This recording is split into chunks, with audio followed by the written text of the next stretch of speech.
viewers, Sandra here from createinspain, and I'm coming to you today with a card design and a couple of hints and tips for these times when supplies may be a little short. So the first thing that I want to do is to mention this technique, which is fun, it's easy to do, it doesn't take much, is pretty quick, but creates spectacular results. Can't really argue with that, can you? So I've got here a piece of kitchen foil. Now, you may not want to go taking a load of your kitchen foil out the cupboard, maybe you're a little short of it, but usually when we use kitchen foil, it's got a habit of tearing where you don't want it to, or you get an odd little piece left over. So instead of throwing it out, save it, because you can use it in your craft room. So this in itself is pretty boring. If you've got any of this foil, hopefully you'll have one which is fairly thick, because it works better with a thick foil. It can be done with the thin ones, but you just have to take it a little bit more gently. So what I want to do with this is to emboss it. And you can emboss with all sorts of things. This was done with a piece of plastic cutting board that literally had impressions on one side and was flat on the other. This was done with a piece of shelf liner, so you can get different effects. But the one that I really love is this one here, and this was done with a piece of this lacy stuff. This is the kind of pattern that I've got from it, and I think it's great. Now you notice a couple of areas there it's actually broken. That's because I used too high a pressure on the embossing machine.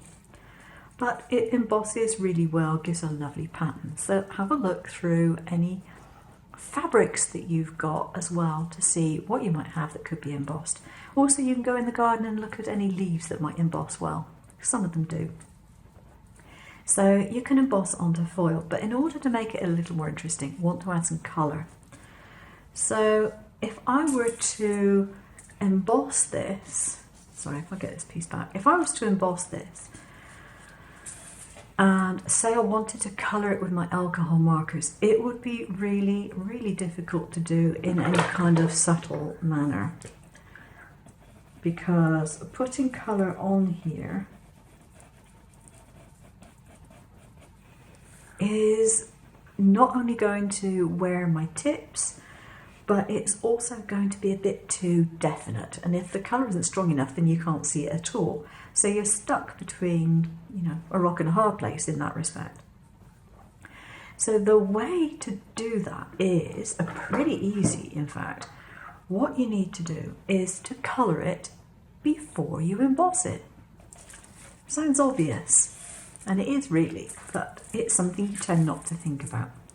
So if I was to take this and do the same sort of colouring on it, I could then dilute it with a little alcohol, or, because alcohol's rather precious at the moment, maybe some window cleaner and get a more muted effect. Or indeed, I could use softer colours and layer them up in a way that I couldn't if it was already embossed. So that's how to get a coloured effect on there using your alcohol markers. Or you can use alcohol inks if you've got bottles of ink, no problem, just go for it. Now the other way to colour it is with acrylic paints. You can't use gouache, you can't use watercolour, you can't use oils, but you can use acrylics. Now these happen to be Jacquard Lumiere, which means they are either pearl or dual tone acrylics, and they're really pretty. But you can also use colour changing acrylics, you could use any pearl acrylics that you have, metallic acrylics, all that sort of thing.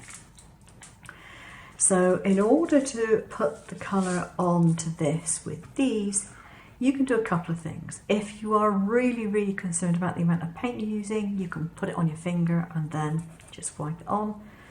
If you're not so worried about it, you can use a tile and you can use one of these blending tools. Now you can add a little water if you think your colour might be a little too strong. So for example, I'm going to get a green one here, shake it up and just apply a little bit of paint. It's very economical with the paint. Mush that in with a little water and very gently go over this and you'll get some really pretty effects. You can dab it on, you can stroke it on, and then you can change colour. You can add maybe some pink to it. For example, oops, didn't mean to put quite that much down, but there we go. And you can vary the colour quite easily. And it's going to look really, really nice if you pay attention to what colours you're putting down. These two are probably not the best options because they will make a muddy brown when they're mixed together, but that's another subject.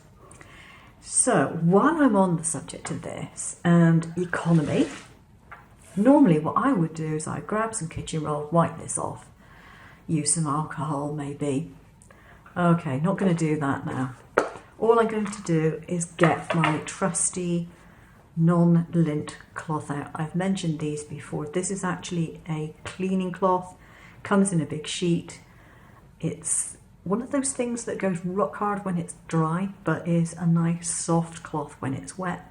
Doesn't leave any bits and pieces anywhere, and all I have to do is to go over it like that and then rinse it off under the tap and everything is cleared up and I can just wash that under the tap as well.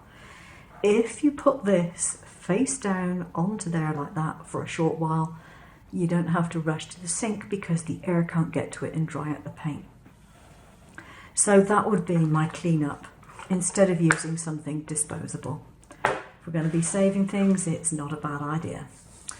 Now, the other thing that I want to mention regarding saving things, if you're making a lot of cards at the moment and you're making them to give to people or post out to people further away, you want to do two things. You want to save your stash of expensive stuff in case you can't easily replace it for a while. So you want to save it for perhaps something which is particularly special if your stocks are running low. Also, you want to keep the weight down. And there is nothing wrong with using a lightweight card as a card base if you're using a heavier card to mat with. You'll still be using heavier card, but you'll be using much less of it, less than half. So that can't be a bad thing. Now this is only, I think, 160 grams. As you can see, it's pretty flimsy. But because I have items on the front, it's perfectly all right. And anyone who's going to complain about the weight of the card that you're using, if you send them a card at the moment, I wouldn't want to bother. Now this one I've done with the mat of a piece of card I had in my stash. It was just a remnant.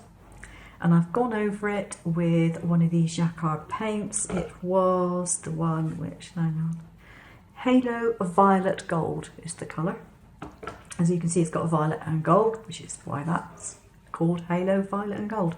And I just used the blending tool to go around the edges of the card.